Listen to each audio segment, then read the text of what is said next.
மகர ராசிக்கு உண்டான ஐப்பசி மாத பலனை பத்தி பார்க்கலாம். மகர ராசி, ராசியின் அதிபதி அப்படின்னு சொல்லக்கூடிய வக்கர கதியில் இருந்தாலும் ஒரு சிலருக்கு பாத்துட்டீங்கன்னா வாக்கிய முறைப்படி மாறல, திருக்கணித முறைப்படி சனி பயிற்சி மாறிடுச்சு, எங்களுக்கு நல்லது நடக்குமா நடக்காதா, திருக்கணித முறையாக இருந்தாலும் எங்களுக்கு ஒண்ணும் நல்லது நடக்கலையே அப்படின்னு நிறைய மகர ராசி இப்ப புலம்பிட்டு இருக்குது. அதற்கு காரணம் முழுக்க முழுக்க குரு மறைஞ்சதுதான். குரு ஒரு சுபகிரகம் உங்களுக்கு 6ஆம் இடத்துல மறையும் போது ஒரு பெரிய அளவுக்கு வளர்ச்சிகள் இருக்காது. ஆனா இப்ப அந்த குரு பகவான் அப்படின்னு சொல்லக்கூடியவர் இந்த மாசம் உங்களுக்கு உச்சமாகி நேரா உங்க ராசியை பார்க்கிறார். இது மிகப்பெரிய யோகம்.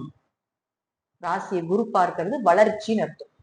உங்களுக்கு இருக்கக்கூடிய இருள் எல்லாம் விலக போகுது, உங்களுக்குள்ள இருக்கக்கூடிய கெட்ட விஷயங்கள் எல்லாமே விலக போகுது, அடுத்த கட்டத்திற்குண்டான ஒரு விஷயத்தை நிச்சயமாக இந்த குரு ஏற்படுத்தி கொடுப்பார் அப்படிங்கிற அமைப்பு. உங்க ஜாதத்துல சனி வக்கரமா இருக்கான்னு பாருங்க. வக்கரமாக இருந்து விட்டால் பெயர், புகழ், மதிப்பு, பொருளாதாரம், பண வரவெல்லாம் சூப்பரா இருக்கும். ஒருவேளை வக்கரமாக இல்லைன்னா பணம் சார்ந்த விஷயங்கள், பொருளாதாரம் சார்ந்த விஷயத்துல கவனமா இருங்க, பேச்சுவார்த்தையில கொஞ்சம் கவனமா இருங்க அப்படிங்கிற அமைப்பு உண்டு. அதுவே பாருங்க 3 மற்றும் 12ஆம் அதிபதியான குரு உச்சமாகும் போது உங்க முயற்சிகள் கைகூடும். நீங்க செய்யக்கூடிய அனைத்து விஷயங்களுமே சக்சஸ் ஆகும். அப்ப 12ஆம் அதிபதி அப்படின்னு சொல்லக்கூடியவர் 7ஆம் வீட்டில் உச்சமாகக்கூடிய காலகட்டங்கள் பாத்தீங்கன்னா நல்ல வரன், வெளிநாட்டுல வரன் பாக்குறீங்க, வெளியூர்ல வரன் பாக்குறீங்க, அல்லது வெளிநாடு போலான்னு இருக்கிறீங்க, இதெல்லாம் உங்களுக்கு சக்சஸ் ஆகும்.